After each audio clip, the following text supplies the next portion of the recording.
दोपहर का वक्त धरती का तापमान लगभग 50 डिग्री पर चढ़ा हुआ था।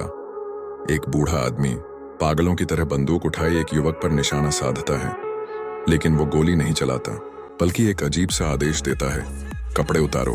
बूढ़ा दूर की ओर इशारा करता है, 3 मिनट में यहां से भागो वरना अगला निशाना तुम होगे। युवक दौड़ पड़ता है, नंगे पांव जलती रेत पर। लेकिन इतनी भयंकर गर्मी में वो कितनी दूर भाग सकता है?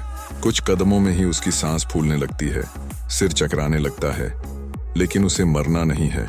वो लड़ता है, भागता है। बूढ़ा गाड़ी लेकर उसके पीछे है। ये सिर्फ एक पीछा नहीं, ये एक मौत की दौड़ है। असल में युवक ने कुछ समय पहले उस बूढ़े का एक राज देख लिया था, एक हत्या।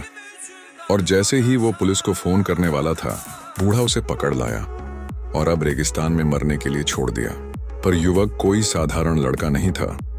उसे अपने बचपन की बातें याद आईं, जब उसके दादाजी ने पास के इलाके में एक गुप्त आश्रय बनाया था, जहां आपातकाल के लिए कुछ जरूरी सामान छिपाकर रखा गया था। युवक अचानक एक गहरे गड्ढे में कूद जाता है।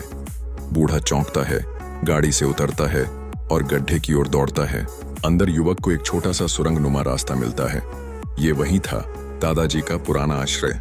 वो भीतर घुसता है, लेकिन धुएं और धूल से भरा माहौल उसके छिपने की जगह को उजागर कर देता है। बूढ़ा अब गड्ढे के मुंह पर बंदूक ताने खड़ा है। सोचता है कि कुछ ही देर में युवक दम घुटने से बाहर निकलेगा, मगर उसे नहीं पता कि यह गुफा सिर्फ एक छेद नहीं, ये अंदर से एक पूरा तहखाना है। युवक को भीतर कुछ नहीं मिलता, ना पानी, ना खाना, प्यास से बेहाल।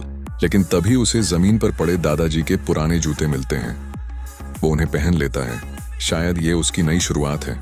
अचानक बाहर से कदमों की आवाज आती है। बूढ़ा आ गया है।